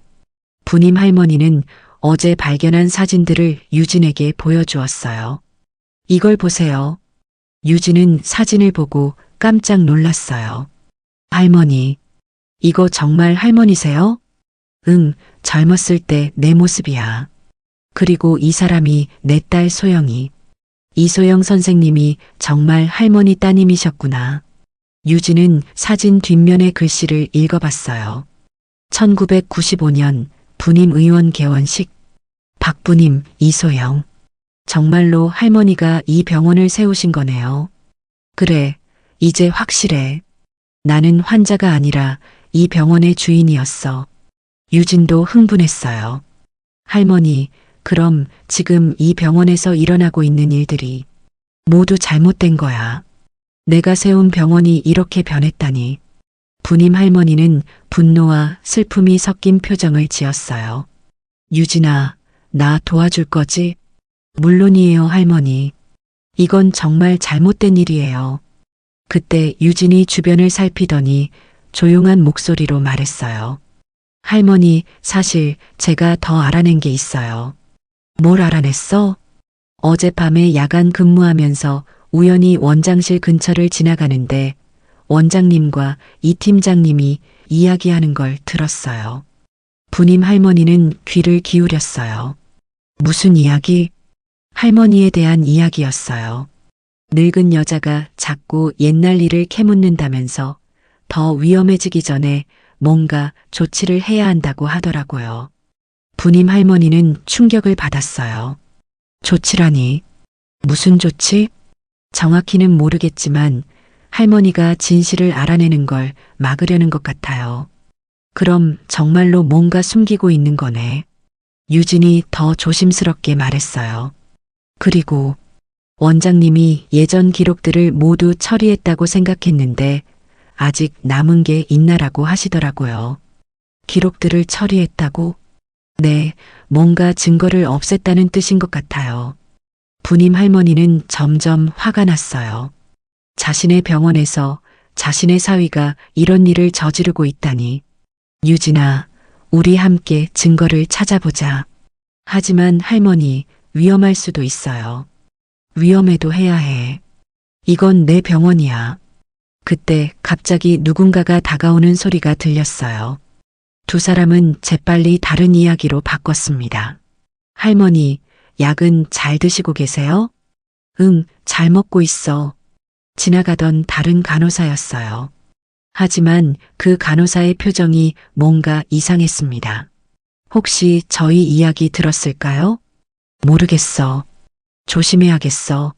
진료를 기다리는 동안 부님 할머니는 병원을 다른 시선으로 바라봤어요. 이제는 단순한 환자가 아니라 이곳의 진짜 주인의 시선으로 말이에요. 내가 세운 병원이 이렇게 변했다니. VIP 라운지에서 나오는 고급 환자들, 일반 환자들을 냉대하는 직원들, 모든 것이 자신이 추구했던 가치와 정반대였어요. 그때 충격적인 장면을 목격했어요. 한 할아버지가 응급 상황으로 왔는데 접수 직원이 노골적으로 거절하는 모습이었습니다. 할아버지, 저희 병원은 예약 환자만 받아요. 다른 병원으로 가세요. 여기는 안 됩니다. 부님 할머니는 참을 수 없었어요. 벌떡 일어서서 접수 창구로 걸어갔습니다. 왜 환자를 거절하는 거예요? 할머니, 이건 할머니가 관여할 일이. 나는 이 병원의 창립자 박부님이에요. 순간 로비가 조용해졌어요. 부님 할머니의 당당한 목소리에 모든 사람들이 돌아봤습니다. 무슨 말씀을? 내가 이 병원을 세웠어요. 환자를 차별하라고 세운 게 아니야. 접수 직원은 당황했지만 곧 비웃는 표정을 지었어요. 할머니, 정신이 온전하지 않으신 것 같은데. 그때 유진이 다가와서 부님 할머니의 편을 들었어요. 할머니 말씀이 맞아요. 여기 증거도 있어요. 유진이 사진을 보여주자 주변 사람들이 웅성거리기 시작했어요. 정말 닮았네. 그런데 설마 바로 그때 민호가 급하게 나타났어요. 어머니, 무슨 일이에요? 왜 여기서 이러세요? 민호야, 너도 알고 있었지? 내가 누구인지. 민호는 당황하며 어머니를 진정시키려고 했어요. 어머니, 집에 가시죠. 여기서 이러시면 나는 안 가. 내 병원에서 왜 나가라는 거야? 그때 박진수가 나타났어요. 로비에서 소동이 일어났다는 보고를 받고 나온 것이었습니다. 어머님, 무슨 일이신지요? 진수야, 너 내가 누구인지 알고 있지? 진수의 얼굴이 순간 굳어졌어요. 어머님, 무슨 말씀을? 나는 박부님이야. 이 병원을 세운 의사라고. 어머님, 기억이 혼란스러우신 것 같습니다. 집에서 쉬세요. 하지만 부님 할머니는 포기하지 않았어요. 혼란스러운 게 아니야. 증거도 있어. 유진이 사진을 보여주자 진수의 표정이 더욱 경직됐어요. 이런 오래된 사진으로는 아무것도 증명할 수 없습니다. 그럼 다른 증거도 찾아볼까? 부님 할머니의 당당한 태도에 진수는 당황했어요. 예전에 위축된 시어머니가 아니었거든요. 민호야, 어머니를 모시고 가라. 네, 원장님. 하지만 부님 할머니는 꿈쩍하지 않았어요. 나는 안 가. 내일은 더 많은 증거를 가지고 올 거야. 유진이 부님 할머니를 지지했어요. 할머니, 제가 도와드릴게요. 고마워, 유진아. 우리 함께 진실을 밝혀내자. 그날 집으로 돌아가면서 부님 할머니는 확신에 찼어요. 이제 더 이상 혼란스럽지 않았습니다. 내일부터 본격적으로 내 병원을 되찾을 거야. 유진과의 협력으로 더 많은 증거를 찾고 진실을 세상에 알릴 계획이었어요. 소영아, 엄마가 우리 병원을 되찾을게. 부님 할머니는 딸의 사진을 보며 다짐했어요. 이제 정말로 싸움이 시작되는 거였습니다. 그 일이 있기 전을 생각해 보니 부님 할머니의 마음속에 묻혀있던 기억들이 조각조각 되살아났어요. 어제 병원에서 진수와 대립한 후 집에 돌아와 밤새 그 오래된 상자를 뒤지면서 더 많은 것들을 발견했거든요. 이게 다 내 인생이었구나. 상자 안에는 의사 면허증, 병원 설립 허가서, 그리고 가장 소중한 것은 딸 소영이가 남긴 편지들이었어요. 첫 번째 편지는 1995년 병원 개원 때 쓴 것이었습니다. 엄마, 오늘 우리가 꿈꿔왔던 부님 의원이 드디어 문을 열었어요. 엄마가 항상 말씀하시던 대로 돈이 없어도 아픈 사람은 누구든지 도와주는 병원이 되었으면 좋겠어요. 엄마와 함께 이 꿈을 이룰 수 있어서 정말 행복해요. 사랑하는 딸 소영이가. 부님 할머니는 그 편지를 읽으며 눈물이 났어요. 그때의 소영이가 얼마나 순수하고 열정적이었는지 생생하게 기억났거든요. 그래, 우리는 정말 순수한 마음으로 시작했었지. 두 번째 편지는 2000년에 쓴 것이었어요. 엄마, 오늘 진수 오빠와 결혼 발표를 했어요. 진수 오빠도 의사이고 우리 병원의 이념에 동의해줘서 정말 기뻐요. 앞으로 3명이 함께 더 많은 환자들을 도울 수 있을 거예요. 엄마가 세운 부님 의원을 더욱 발전시켜 나가겠어요. 행복한 딸 소영이가. 부님 할머니는 그때의 박진수를 기억해냈어요. 젊고 열정적이었던 그는 정말로 환자를 우선시하는 의사였습니다. 소영이를 진심으로 사랑했고 시어머니인 자신도 존경했어요. 진수도 처음에는 좋은 사람이었는데 언제부터 변한 걸까? 세 번째 편지는 2010년경의 것이었어요. 엄마, 병원이 점점 커지면서 진수가 경영에 대해 이야기를 많이 해요. 효율성이 중요하다고, 수익성도 생각해야 한다고. 물론 병원도 운영되어야 하지만 엄마가 처음 세우신 이념을 잊으면 안 된다고 생각해요. 제가 진수를 잘 설득해 볼게요. 걱정하는 딸 소영이가. 부님 할머니는 그때부터 갈등이 시작되었다는 걸 기억해냈어요. 병원이 성공하면서 진수의 생각이 바뀌기 시작했던 거죠. 소영이가 얼마나 힘들어했을까. 네 번째 편지는 2015년의 것이었어요. 엄마, 요즘 진수와 자주 다퉈요. 진수는 VIP 환자들을 우대하자고 하고 일반 환자들은 다른 병원으로 보내자고 해요. 저는 절대 동의할 수 없어요. 엄마가 세운 병원의 정신을 어떻게 버릴 수 있겠어요? 하지만 진수는 제 말을 듣지 않아요. 엄마, 어떻게 해야 할까요? 고민하는 딸 소영이가. 부님 할머니는 가슴이 아팠어요. 딸이 그렇게 힘들어하는 동안 자신은 뭘 하고 있었을까요? 내가 더 적극적으로 나섰어야 했는데. 마지막 편지는 2017년 소영이가 병에 걸린 후에 쓴 것이었어요. 엄마, 제가 아프게 되면서 많은 걸 깨달았어요. 인생이 얼마나 소중한지, 그리고 우리가 하는 일이 얼마나 의미 있는지. 진수는 제가 아프니까 더욱 수익성만 추구하려고 해요. 치료비가 많이 든다면서 병원 운영에 더 신경 써야 한다고. 하지만 엄마, 돈보다 중요한 건 사람이에요. 제가 죽더라도 엄마가 세운 병원의 정신만은 지켜주세요. 환자를 차별하지 않는 병원, 그게 우리의 꿈이었잖아요. 사랑하는 딸 소영이가. 부님 할머니는 그 편지를 읽고 소리내어 울었어요. 소영아, 엄마가 미안해. 너가 그렇게 힘들어할 때 옆에 있어주지 못해서. 이제 기억이 더 선명해졌어요. 소영이가 죽어가면서도 병원 걱정을 했던 것, 진수가 점점 더 차가워졌던 것, 그리고 자신이 절망에 빠져 기억을 잃어갔던 것까지. 2018년 3월, 소영이가 죽은 날, 그날의 기억이 생생하게 돌아왔어요. 딸의 임종을 지키며 자신이 얼마나 절망했는지, 그리고 그 이후로 어떻게 기억을 잃어갔는지. 딸이 죽은 후 진수는 완전히 달라졌어요. 장례식도 제대로 치르지 않고 곧바로 병원 경영에만 매달렸습니다. 그리고 시어머니인 부님을 점점 배제시키기 시작했어요. 진수야, 소영이가 원하던 건 이게 아니야. 어머님, 이제 현실을 보세요. 병원도 사업입니다. 사업이라도 환자를 차별해서는 안 돼. 어머님은 옛날 사람이세요. 지금은 다른 시대라고요. 그런 대화들을 반복하면서 부님 할머니는 점점 더 절망했어요.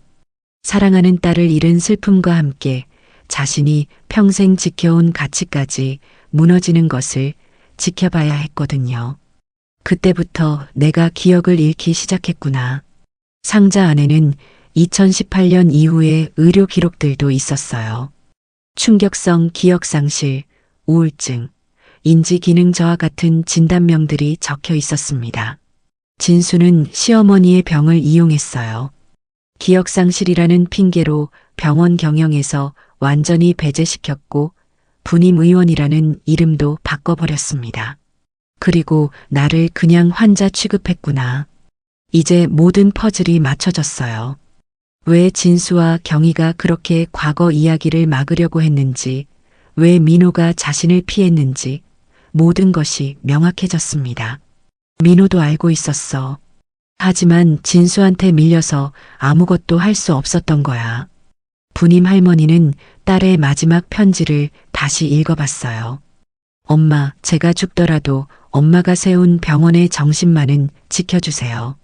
소영아, 엄마가 이제야 정신을 차렸어. 늦었지만 우리 병원을 되찾을게. 그 순간 부님 할머니는 완전히 달라졌어요. 더 이상 혼란스럽거나 위축된 할머니가 아니었습니다. 30년 전 부님 의원을 세운 그 의사 박부님이 돌아온 거였어요. 내일 유진이와 함께 모든 증거를 정리해서 세상에 알려야겠어. 부님 할머니는 딸의 사진을 가슴에 안고 다짐했어요. 소영아, 엄마가 약속할게. 진수가 망쳐놓은 우리 병원을 다시 원래대로 만들어낼게. 환자를 차별하지 않는 정말로 사람을 살리는 병원으로 말이야. 이제 기억을 모두 되찾은 부님 할머니에게는 확신과 용기가 생겼어요. 그리고 무엇보다 딸과의 약속을 지켜야 한다는 사명감이 있었습니다. 내일부터 진짜 싸움이 시작이야. 부님 할머니는 그렇게 긴 밤을 보냈어요. 잃어버린 6년을 되찾고 앞으로의 계획을 세우면서 말이에요. 신고 후 며칠이 지난 어느 아침, 부님 할머니는 유진과 함께 신문사에 앉아 있었어요. 어젯밤 긴 고민 끝에 결심한 일이었습니다. 손에는 딸 소영이의 편지들과 자신의 의사 면허증, 그리고 유진이 수집한 증거 자료들이 들려 있었어요. 기자님, 저희가 가져온 증거들을 꼼꼼히 봐주세요. 30대 중반으로 보이는 젊은 기자는 부님 할머니가 가져온 자료들을 하나하나 살펴봤어요. 처음에는 반신반의하는 표정이었지만 점점 진지해지는 모습이었습니다. 정말 놀라운 이야기네요. 78세 할머니가 냄새 난다고 차별받았는데 알고 보니 그 병원의 창립자라니. 부님 할머니는 차분하지만 확신에 찬 목소리로 말했어요. 기자님, 이건 단순한 개인의 억울함이 아니에요. 지금 그 병원에서 수많은 환자들이 차별받고 있어요. 기자가 의사 면허증을 자세히 살펴봤어요. 1975년 발급. 박부님, 정말 본인이시군요. 그런데 이 모든 게 사실이라는 걸 어떻게 더 확실하게 증명할 수 있을까요? 유진이 준비해온 서류 뭉치를 펼쳐 보였어요. 기자님, 이걸 보세요. 1995년 부임 의원 개원 당시 신문 기사예요. 어디서 구하신 거죠? 도서관 마이크로필름 자료실에서 찾았어요. 그리고 이건 현재 병원의 환자 분류 기준표고요. 기자는 점점 놀라는 표정을 지었어요. 환자를 1등급부터 3등급까지 나눈다고요? 기준이 경제력? 네, 그리고 이건 VIP 환자 우대 지침서예요. 일반 환자들은 최대한 다른 병원으로 돌리라고 되어 있어요. 부님 할머니가 딸의 편지를 꺼내 보였어요. 기자님, 이건 제 딸이 죽기 전에 남긴 편지예요. 병원이 어떻게 변질되어 가는지 걱정하는 내용이에요. 기자가 편지를 읽어보더니 감탄했어요. 환자를 차별하지 않는 병원, 그게 우리의 꿈이었잖아요. 정말 감동적이네요. 제 딸 소영이는 의사였어요. 저와 함께 환자를 위한 병원을 만들려고 했죠. 하지만 지금은 부님 할머니의 목소리가 떨렸어요. 유진이 할머니의 손을 잡아주며 말했어요. 할머니, 이제 진실을 말할 때예요. 기자가 메모를 하며 더 자세한 질문을 했어요. 현재 병원장과는 어떤 관계신가요? 제 사위예요. 딸과 결혼해서 병원에서 함께 일했는데 딸이 2018년에 간암으로 죽은 후에 완전히 달라졌어요. 어떻게 달라졌나요? 처음에는 환자를 진심으로 돌보는 의사였어요. 소영이를 사랑했고 저도 존경했죠. 하지만 병원이 성공하면서 점점 수익성만 추구하기 시작했어요. 유진이 추가 설명을 했어요. 할머니가 기억상실에 걸린 걸 이용해서 병원 경영에서 완전히 배제시켰어요. 그리고 부님 의원이라는 이름도 바꿔버렸고요. 기억상실이요? 부님 할머니가 고개를 끄덕였어요. 딸을 잃은 충격으로 기억을 많이 잃었어요. 그걸 사위가 이용한 거죠. 저를 그냥 치매 걸린 노인 취급하면서 병원에서 내쫓았어요. 기자는 점점 분노하는 표정을 지었어요. 그래서 할머니가 환자로 병원에 가셨을 때도 모르는 척한 건가요? 네, 그리고 냄새 난다고 모욕까지 줬어요. 제가 세운 병원에서 말이에요. 이건 정말 큰 문제네요. 기자가 펜을 들며 말했어요. 할머니, 이 이야기를 세상에 알리고 싶으세요? 네, 꼭 알려주세요. 지금도 그 병원에서 저처럼 차별받는 환자들이 많을 거예요. 하지만 사위분이나 병원 측에서 반발할 수도 있어요. 할머니를 치매 환자라고 주장할 수도 있고요. 부님 할머니가 당당하게 말했어요. 저는 치매가 아니에요. 이 모든 증거들이 말해주잖아요. 유진도 힘을 보탰어요. 기자님, 저도 증언할 수 있어요. 병원에서 실제로 환자 차별이 일어나고 있는 걸 봤거든요. 좋습니다. 이거 정말 특종감이네요. 제목이 벌써 떠올라요. 냄새 난다고 환자 내쫓은 병원. 알고 보니 피해자가 창립자. 기자는 사진 촬영을 제안했어요. 할머니, 사진 촬영해도 될까요? 젊은 시절 사진과 함께 비교해서 실으면 더 임팩트가 있을 것 같은데요. 네, 좋아요. 많은 사람들이 알아야 해요. 촬영이 끝난 후 기자가 마지막 질문을 했어요. 기사가 나간 후에 어떻게 하실 계획이세요? 제 병원을 되찾을 거예요. 소영이가 원했던 대로 환자를 차별하지 않는 진짜 병원으로 만들고 싶어요.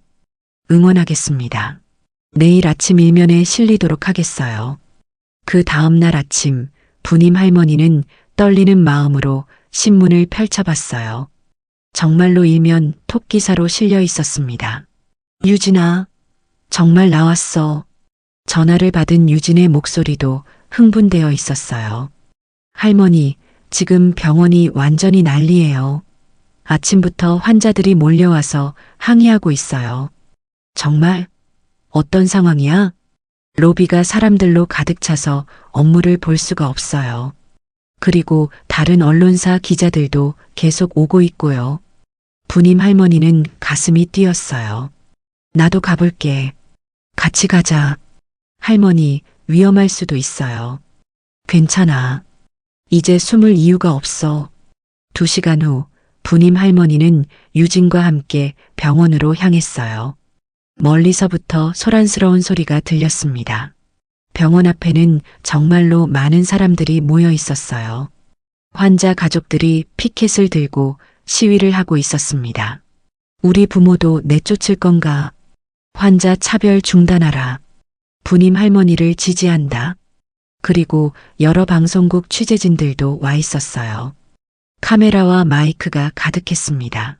할머니, 저기 할머니 찾는 기자들이 있어요.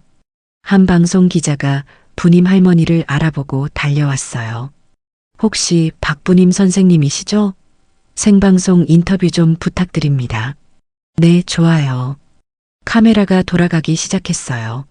시청자 여러분, 지금 화제의 부님 할머니가 저희와 함께 계십니다.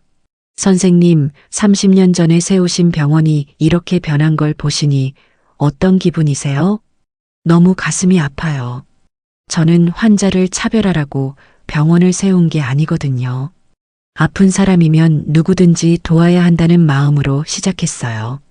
현재 병원장인 사위분에게 하고 싶은 말씀이 있으시다면?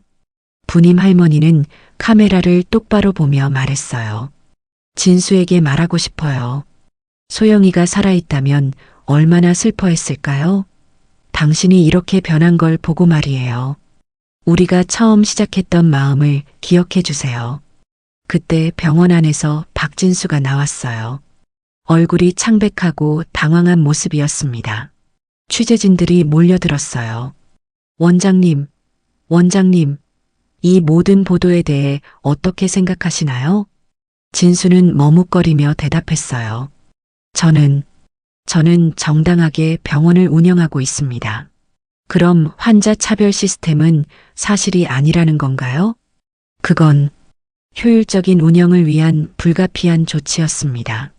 할머니는 본인이 창립자라고 주장하는데 이에 대해서는 어떻게 생각하시죠? 진수가 부님 할머니를 보며 차갑게 말했어요. 저분은 기억 장애가 있는 환자입니다. 말씀을 그대로 믿기는 어렵습니다. 그때 부님 할머니가 앞으로 나섰어요. 진수야, 아직도 그런 말을 하는 거야? 기자들과 시민들 앞에서 부님 할머니는 당당하게 말했어요. 여러분, 저는 박부님입니다. 1995년에 이 병원을 세운 의사예요. 부님 할머니가 의사 면허증과 병원 설립 허가서를 높이 들어 보이자 시민들이 박수를 쳤어요. 그리고 이건 제 딸 소영이가 남긴 편지들이에요. 이 병원이 어떤 정신으로 세워졌는지 보여주는 증거들입니다. 진수의 얼굴이 점점 창백해졌어요. 어머님, 제발 그만. 그만하라고? 내가 왜 그만해야 해? 이건 내 병원이야. 내가 환자들을 위해 세운 병원이라고. 시민들이 부님 할머니를 응원하며 소리쳤어요. 할머니 맞습니다. 병원을 되찾으세요. 그때 경찰차가 도착했어요. 환자 차별 신고를 받고 출동한 것이었습니다. 경찰관이 영장을 보여주며 말했어요. 환자 차별과 의료법 위반 혐의로 압수수색을 시행하겠습니다. 박진수 원장님, 동행 수사에 협조해 주시기 바랍니다. 진수는 당황하며 변명했어요. 이건 오해입니다. 저는 합법적으로 운영했어요. 수사 과정에서 밝혀질 겁니다. 그때 민호가 병원 안에서 나타났어요. 그는 사람들을 해치고 어머니 앞으로 와서 무릎을 꿇었습니다.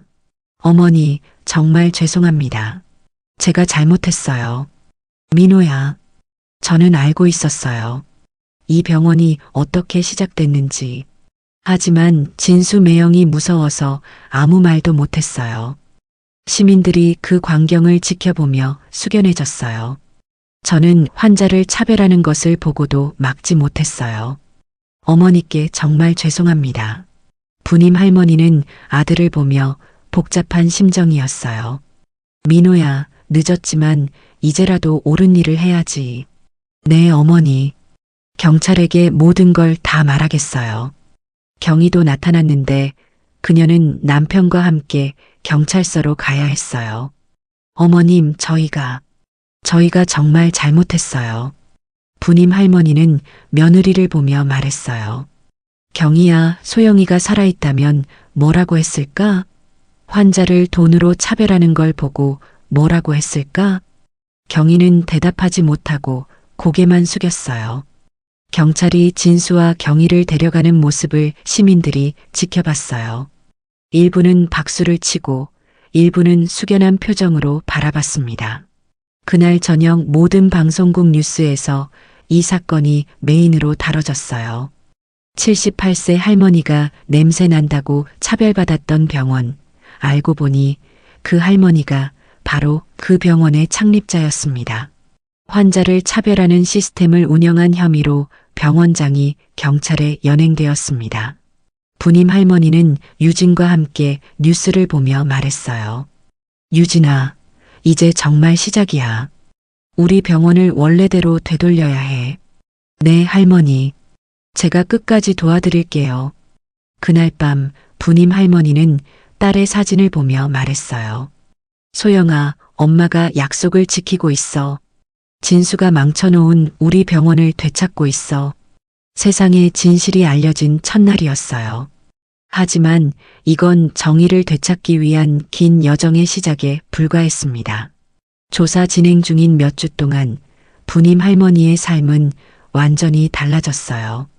언론의 주목을 받으면서 하루가 다르게 새로운 소식들이 들려왔습니다.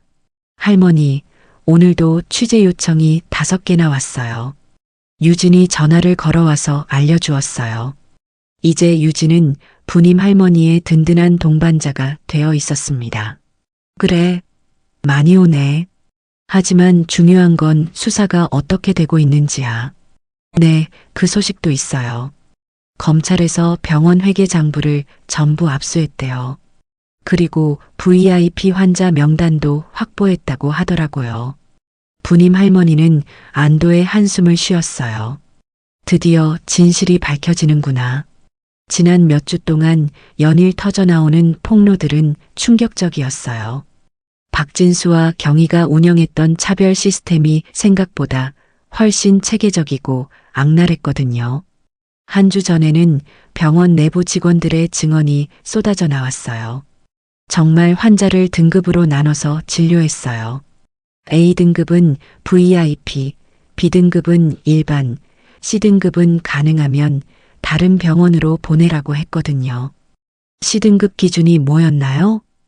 외모가 지저분하거나 냄새가 나거나 경제력이 없어 보이는 환자들이었어요. 방송에 나온 간호사의 증언을 들으며 부님 할머니는 분노했어요. 이런 시스템을 6년 동안이나 운영했다니. 더 충격적인 건 회계 조작이었어요. 검찰 수사 결과 박진수와 경희는 VIP 환자들에게는 과도한 치료를 권하고 일반 환자들에게는 필요한 치료도 제대로 해주지 않았던 것으로 드러났습니다. 할머니, 뉴스 보세요. 검찰에서 기자회견 한대요. 부님 할머니는 유진과 함께 검찰 기자회견을 지켜봤어요. 박진수 씨와 이경희 씨는 의료법 위반, 사기, 그리고 업무상 배임 혐의로 기소될 예정입니다. 구체적으로 어떤 혐의인가요? 환자 차별 운영으로 의료법을 위반했고 VIP 환자에게 불필요한 치료를 권해 보험금을 부당하게 청구한 사기 혐의, 그리고 병원 수익을 개인 용도로 사용한 배임 혐의입니다. 부님 할머니는 고개를 끄덕였어요. 이제야 정의가 실현되는구나. 하지만 가장 마음 아픈 건 아들 민호의 상황이었어요. 민호는 직접적인 범죄에는 가담하지 않았지만 의사로서 환자 차별을 방관한 책임으로 의사 면허 정지 처분을 받았습니다. 며칠 전 민호가 찾아왔을 때의 일이 생각났어요. 어머니, 저는 이제 어떻게 살아야 할까요? 민호는 완전히 무너진 모습이었어요. 의사 면허도 정지되고 사회적으로도 지탄을 받고 있었죠. 민호야, 진심으로 뉘우치고 있다면 다시 시작할 수 있어. 하지만 제가 저지른 일을 너는 직접 환자를 차별하지는 않았잖아. 다만 막지 못했을 뿐이고. 부님 할머니는 아들을 보며 복잡한 마음이었어요. 화가 나기도 했지만 동시에 안쓰럽기도 했거든요. 민호야, 소영이 살아있다면 뭐라고 했을까? 누나는 분명 화를 냈을 거예요. 하지만 다시 일어나라고도 했을 거고요. 그래, 소영이는 그런 아이였지. 너도 다시 일어나야 해. 진짜 환자를 위하는 의사가 되어서 말이야. 민호는 어머니 앞에서 다시 한번 무릎을 꿇었어요. 어머니, 제가 속죄하며 살겠어요. 면허 정지가 끝나면 정말 환자를 위하는 의사가 되겠어요. 약속하는 거야? 네, 약속드려요. 반면 박진수와 경희의 몰락은 처참했어요. 구속된 후 연일 터져나오는 폭로들 때문에 사회적으로 완전히 매장당했죠. 특히 박진수의 경우 과거 부님 할머니와 딸 소영이에게 했던 말들이 녹음으로 공개되면서 더욱 큰 비난을 받았어요. 어머니는 이제 쓸모없는 늙은이야. 병원 운영에 방해만 되고 환자들이 뭐가 중요해? 돈이 되는 환자만 받으면 되는 거 아니야? 이런 발언들이 공개되자 국민들의 분노는 극에 달했어요. 유진이 전해준 소식에 따르면 박진수는 구치소에서 완전히 무너진 상태였다고 해요. 변호사가 면회 갔는데 완전히 다른 사람이 되어 있다고 하더라고요. 자신이 한 일을 후회한다면서 계속 울고만 있대요. 그래, 이제야 뉘우치는구나. 부님 할머니는 복잡한 심정이었어요. 진수를 미워하기도 했지만 한편으로는 불쌍하기도 했거든요. 한때는 소영이를 진심으로 사랑했던 사위였으니까요. 경희의 경우는 더욱 차가웠어요. 끝까지 자신의 잘못을 인정하지 않고 변명만 늘어놓고 있었거든요. 저는 그냥 효율적으로 일했을 뿐이에요. 병원도 사업이잖아요. 환자 차별은 어떻게 정당화할 건가요? 차별이 아니라 분류였어요. 더 나은 서비스를 위한. 이런 경위의 발언들이 언론에 보도될 때마다 국민들의 분노는 더욱 커졌어요. 한편 병원 상황도 급변했어요. 박진수와 경희가 구속된 후 병원 운영이 중단될 위기에 처했거든요. 할머니, 병원 직원들이 어떻게 해야 할지 몰라서 난리예요. 그래, 환자들은 어떻게 하고 있어? 다른 병원으로 가시는 분들도 있지만 할머니가 다시 운영하시길 기다리는 분들도 많아요. 부님 할머니는 고민이 깊어졌어요. 78세의 나이에 다시 병원을 운영한다는 게 쉬운 일은 아니었거든요. 유진아, 내가 정말 할 수 있을까? 할 수 있어요, 할머니. 할머니가 아니면 누가 하겠어요? 그때 뜻밖의 소식이 들려왔어요. 전국의 의료진들이 부님 할머니를 지지하는 모임을 만들었다는 거였어요. 할머니, 의사들이 환자 우선 의료진 모임이라는 단체를 만들었대요. 할머니를 명예회장으로 모시고 싶다고 하더라고요. 정말? 네, 그리고 젊은 의사들이 자원해서 병원에서 일하고 싶다고 하는 분들도 많아요. 부님 할머니는 감동했어요. 그렇다면 한번 해볼까? 며칠 후 부님 할머니는 중요한 결정을 내렸어요. 병원을 다시 운영하기로 한 거였죠. 기자님들, 저는 제 병원을 다시 되찾겠습니다. 기자회견에서 부님 할머니는 당당하게 선언했어요. 하지만 예전의 부님 의원으로 돌아가는 게 아니에요. 더 나은 병원으로 만들 겁니다. 환자를 절대 차별하지 않는 정말로 사람을 살리는 병원으로 말이에요. 구체적인 계획이 있으신가요? 네, 먼저 병원 이름을 다시 부님 의원으로 바꿀 거예요. 그리고 환자 차별 시스템은 완전히 없애고 경제적으로 어려운 환자들을 위한 무료 진료도 확대할 계획입니다. 혼자서 운영하시기 어렵지 않을까요? 혼자가 아니에요. 유진 간호사를 비롯해서 많은 의료진이 함께 해주기로 했어요. 그리고 제 아들 민호도 면허 정지가 끝나면 함께 할 예정입니다. 기자회견이 끝난 후 부님 할머니는 유진과 함께 병원을 둘러봤어요. 유진아, 여기를 다시 환자들이 편안하게 올 수 있는 곳으로 만들어야겠어. 네, 할머니. 저희가 함께 만들어가요. 그날 저녁 부님 할머니는 딸 소영이의 사진을 보며 말했어요. 소영아, 나쁜 사람들이 벌을 받았어. 그리고 엄마가 우리 병원을 되찾았어. 이제 정말로 너가 꿈꿨던 병원을 만들어 갈게. 사진 속 소영이가 환하게 웃고 있는 것 같았어요. 박진수와 경희는 1심에서 각각 징역 3년과 2년을 선고받았어요. 그들의 몰락은 완전했지만 부님 할머니에게는 복수보다는 새로운 시작이 더 중요했습니다. 이제 정말로 새 출발이야. 정의가 승리한 날이었어요. 하지만 더 중요한 건 앞으로 만들어갈 희망찬 미래였습니다.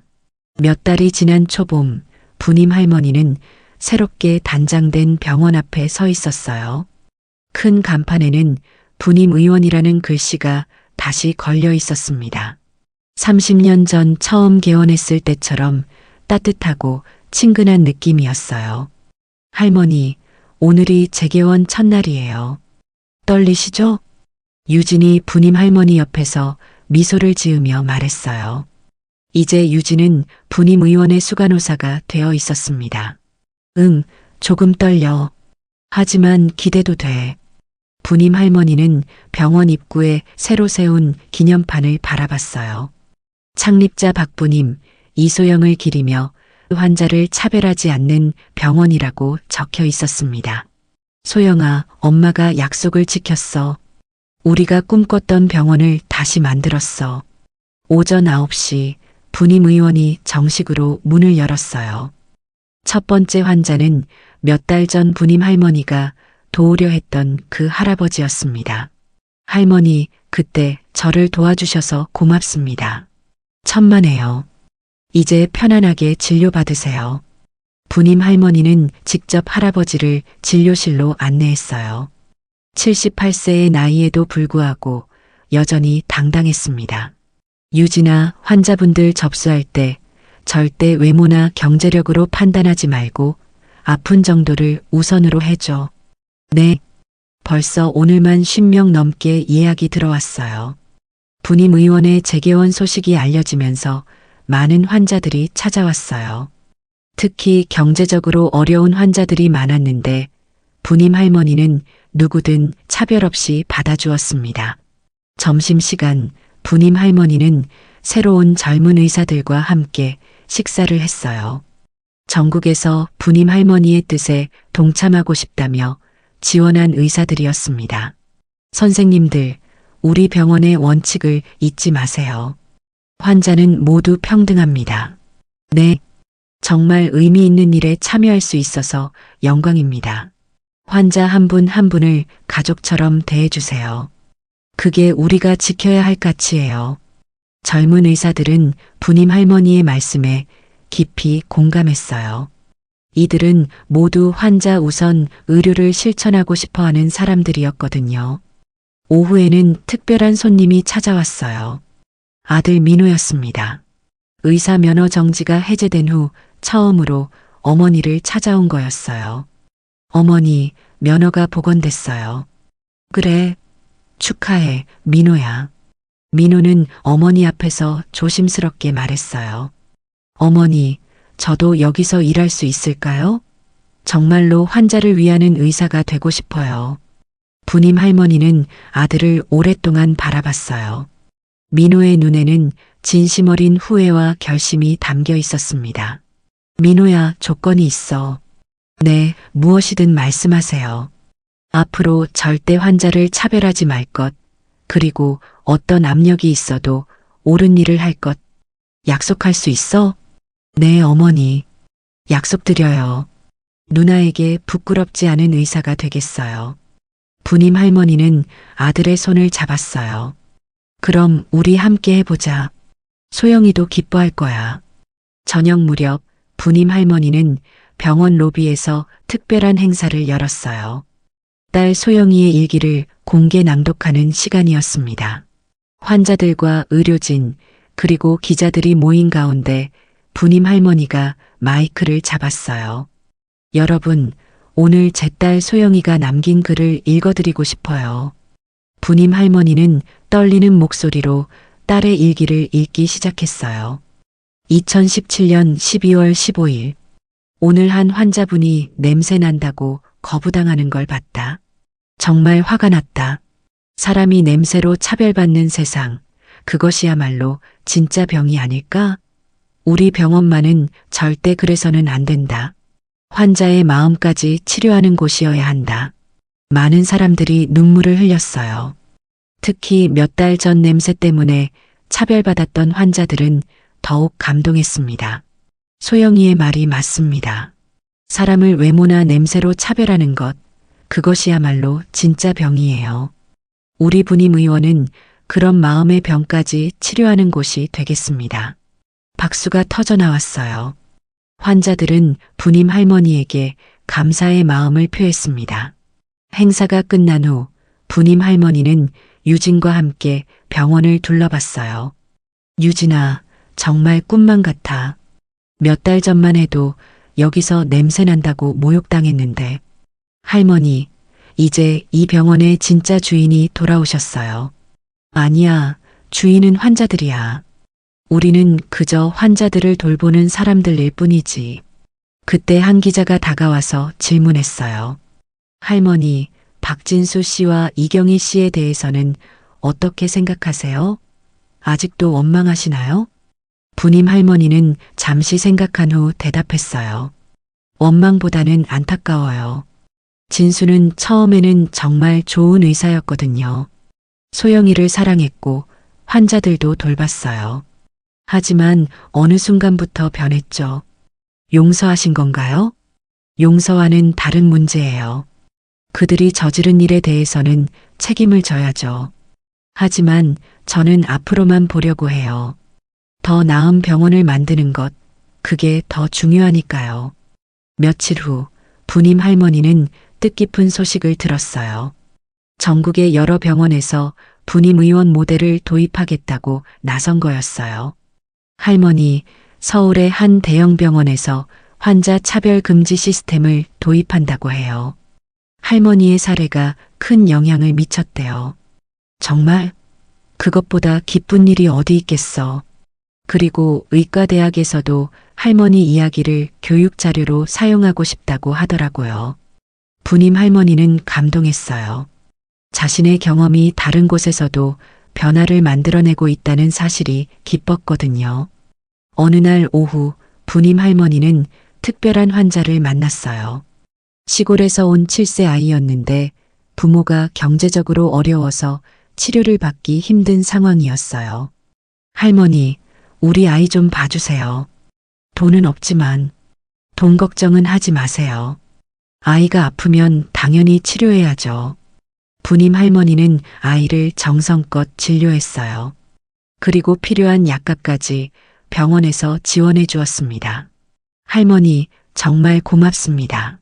이런 병원이 있어서 얼마나 다행인지. 천만에요. 아이들은 우리의 미래니까요. 그날 저녁 부님 할머니는 딸 소영이의 사진 앞에서 말했어요. 소영아, 엄마가 너의 꿈을 이루고 있어. 정말로 모든 환자를 차별 없이 대하는 병원을 만들었어. 그리고 이 정신이 전국으로 퍼져나가고 있어. 사진 속 소영이가 환하게 웃는 것 같았어요.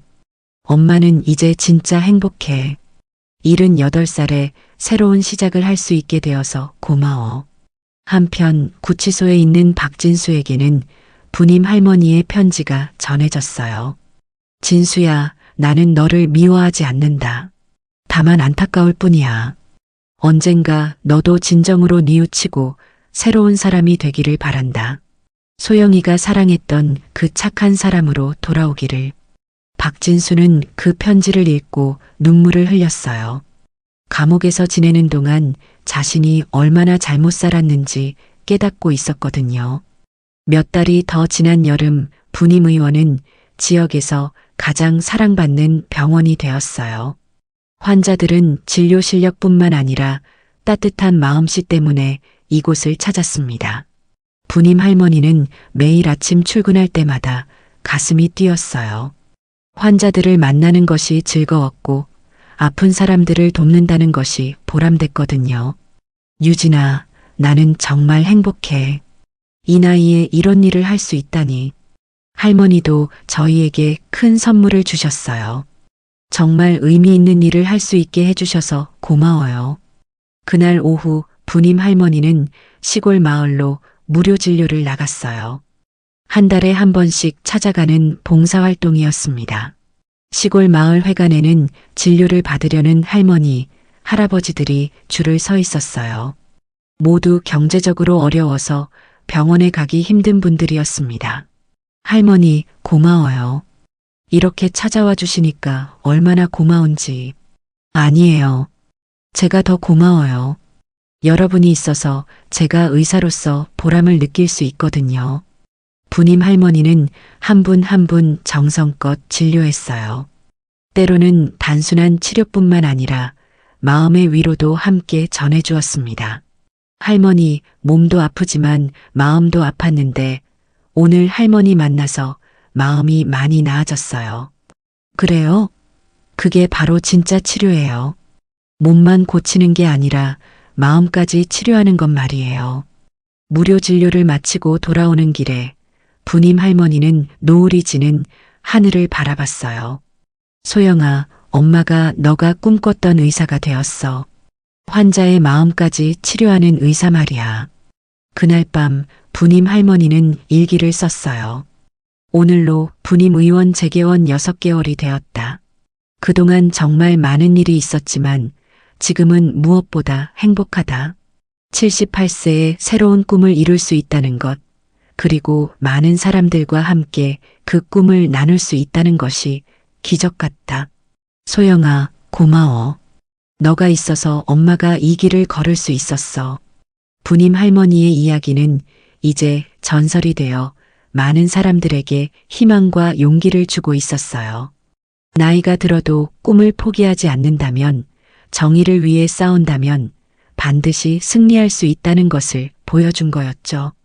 그리고 가장 중요한 건 환자를 차별하지 않는 따뜻한 의료 문화가 전국으로 퍼져나가고 있다는 것이었어요.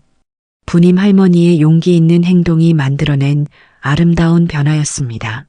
부님 의원의 간판 아래 오늘도 많은 환자들이 따뜻한 진료를 받으며 희망을 찾아가고 있었습니다. 냄새난다고 차별받던 할머니가 사실은 그 병원을 세운 의사였다는 놀라운 반전과 함께 우리는 진정한 의료 정신이 무엇인지 다시 한번 생각해 볼 수 있었습니다. 나이가 들어도 포기하지 않는 용기, 불의에 맞서는 정의감, 그리고 무엇보다 사람을 차별하지 않는 따뜻한 마음. 부님 할머니가 보여준 이 모든 것들이 우리에게 큰 감동을 주었습니다. 혹시 여러분 주변에도 부당한 차별을 받고 계신 분이 있다면 부님 할머니처럼 용기를 내어 도움의 손길을 내밀어 보시는 건 어떨까요? 오늘 이야기가 마음에 드셨다면 구독과 좋아요 버튼을 눌러주세요. 여러분의 작은 관심이 더 많은 감동적인 이야기를 전해드릴 수 있는 힘이 됩니다. 다음에는 또 어떤 따뜻한 이야기로 찾아뵐까요? 오늘도 건강하고 행복한 하루 보내세요. 감사합니다.